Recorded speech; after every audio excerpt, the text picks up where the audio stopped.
Balloon versus injection treatment. How do you decide? These are two very different ways of treating obesity. On the one hand, we have a physical object, the gastric balloon, which is inserted into the stomach and acts to irritate the stomach and cause a feeling of fullness and a feeling of sometimes nausea, which slows the stomach emptying. On the other hand, we have injection therapy, which is a drug that mimics a natural hormone in your stomach, which is secreted when your stomach feels full. And by giving this injection, people say they feel full, it slows the stomach emptying down, and they eat less. There's also information that it may help enhance your metabolism. So how do you choose? If you struggled with your weight, how do you know which option is going to be best for you? Here's a few pointers to help you choose. The gastric balloon is a bit like a roller coaster ride. Once you get on, you can't get off, and once you've had the ride, it's over. It will help you lose weight in the first few weeks because actually many patients find the first few weeks with the balloon quite hard work.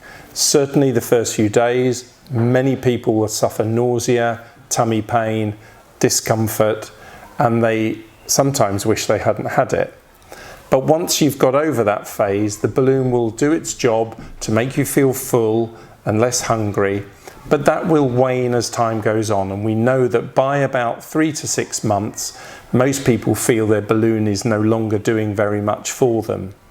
And at about the 3 to 4 month stage, the dissolvable balloons will pass naturally.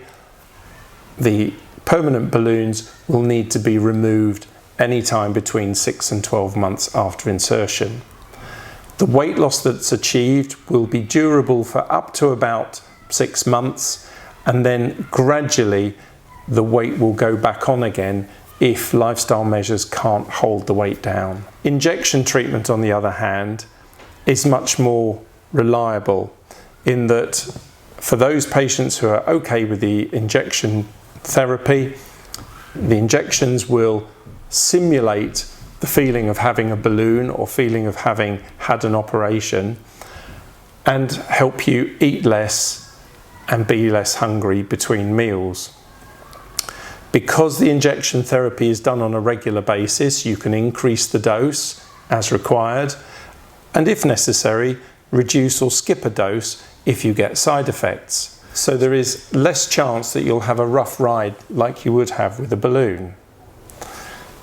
The other advantage of the injection therapy is that while you're on the injections, it will keep working. And for many patients, the initial 4-month course is often extended so that you can have up to 6-12 months of continuous treatment and continued weight loss.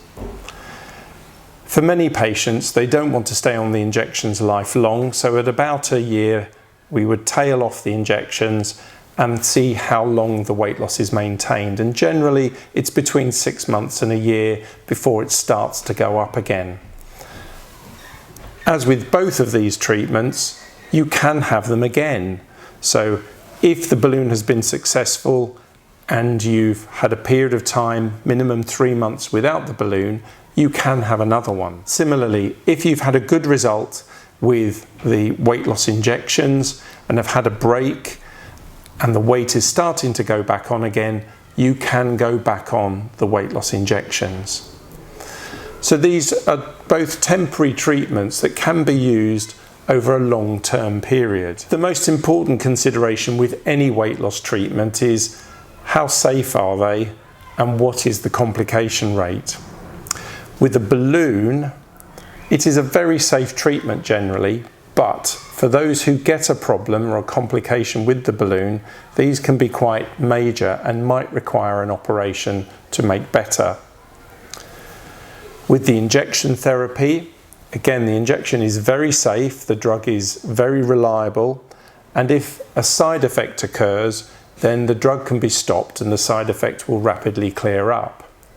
It is very rare to have a serious complication with the injection treatment, such as pancreatitis from the formation of gallstones, very, very rarely palpitations or heart problems.